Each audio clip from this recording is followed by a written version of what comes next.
नमस्कार, बहुत बहुत स्वागत है आपका न्यूज़ 18 के डिजिटल प्लेटफॉर्म पर। मैं हूं आपके साथ ऋतु ज्ञानवानी। जिस तेजी से अमेरिकी राष्ट्रपति डोनाल्ड ट्रंप कनाडा में चल रही G7 की बैठक में बीच में छोड़कर वॉशिंगटन भागे, उसकी वजहों को लेकर कई कयास लगाए जा रहे हैं। कहा यह जा रहा है कि इजरायली हमले से बौखलाए ईरान के एक बेहद खतरनाक न्यूक्लियर प्लान को लेकर अमेरिकी राष्ट्रपति डोनाल्ड ट्रंप को इनपुट मिला था, जिसके बाद उन्हें आनन फानन में अमेरिका लौटना पड़ा। डिफेंस एक्सपर्ट्स के मुताबिक अमेरिका को मिला ये खुफिया इनपुट ईरान के पाताल लोक वाले न्यूक्लियर प्लांट को लेकर था। वो है ईरान का पाताल लोक वाला न्यूक्लियर प्लांट है। फोर्डो न्यूक्लियर प्लांट राजधानी तेहरान से 125 मील दूर बनाए गए इस न्यूक्लियर प्लांट को पाताल लोक वाला प्लांट इसीलिए कहा जाता है क्योंकि इसे कोम पहाड़ियों के सैकड़ों फीट नीचे बनाया गया है।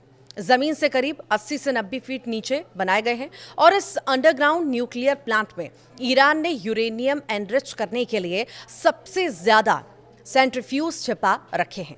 परमाणु हथियार बनाने के लिए एनरिच किए गए यूरेनियम का ही इस्तेमाल किया जाता है।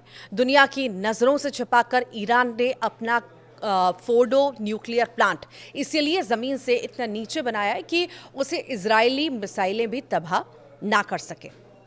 अब सवाल है कि जिस अंडरग्राउंड न्यूक्लियर प्लांट को इजराइल नुकसान नहीं पहुंचा सकता, उसे अमेरिका कैसे मिट्टी में मिला सकता है? तो इसका जवाब है अमेरिका के B-2 बॉम्बर, जिसमें बेहद घातक बम MOP यानी मैसिव ऑर्डिनेंस पेनेट्रेटर फिट किया जा सकता है। MOP जिन्हें आसान भाषा में बंकर बस्टर भी कहा जाता है, यानी वो बम जो बंकर तबाह करने के लिए बनाए जाते हैं।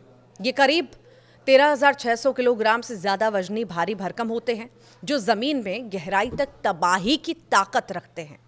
अमेरिकी एयरफोर्स अपने B-2 बॉम्बर प्लेन से इन बंकर बस्टर बमों को गिराती है। अचानक ट्रंप के कनाडा से अमेरिका लौटने के बीच अमेरिका में इजराइल के राजदूत येचेल लिटर का बयान भी इशारा करता है कि अमेरिका और इजराइल मिलकर ईरान के इसी पाताल लोक वाले न्यूक्लियर प्लांट पर एक्शन की तैयारी में है। राजदूत येचेल लिटर ने दावा किया है कि सिर्फ अमेरिका ही वो ताकत रखता है जो हवा में बम गिराकर इस ईरानी न्यूक्लियर प्लांट को तबाह कर दे।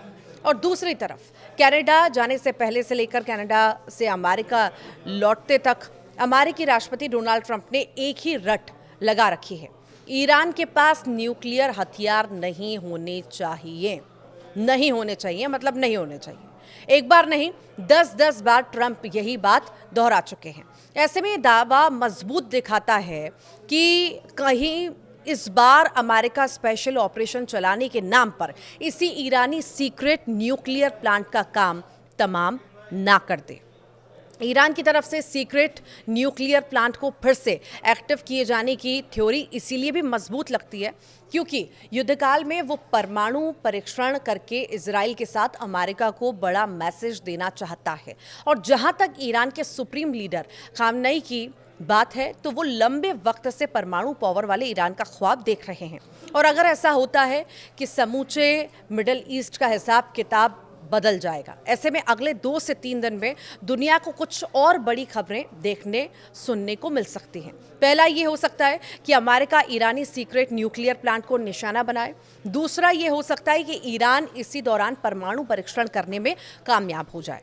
और ऐसा होता है तो ईरान दुनिया की 7वीं परमाणु ताकत बनकर उभरेगा। दावा यह भी किया जा रहा है कि ट्रंप को कुछ इसी तरह का इनपुट मिला था। इसके बाद ट्रंप को अमेरिका लौटना पड़ा। और तीसरी बात ये हो सकती है कि अमेरिका इजराइल ईरान की सारी न्यूक्लियर प्लांट्स को मिट्टी में मिलाने के साथ साथ ईरान के सुप्रीम लीडर खामेनेई का खेल खत्म कर दे।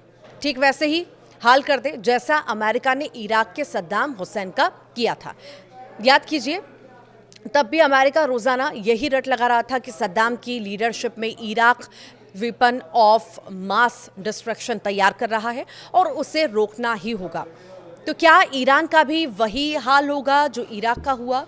ये सवाल है। हालांकि 2003 के इराक हमले और 2025 के ईरान हमले के बीच दुनिया में बड़ा बदलाव देखने को मिला है और बदलाव का वो फैक्टर चीन को लेकर अमेरिका से पावर की लड़ाई में उलझा चीन आज ईरान के साथ खड़ा दिख रहा है। चीन के बनाए शंघाई कोऑपरेशन ऑर्गेनाइजेशन में ईरान भी शामिल है।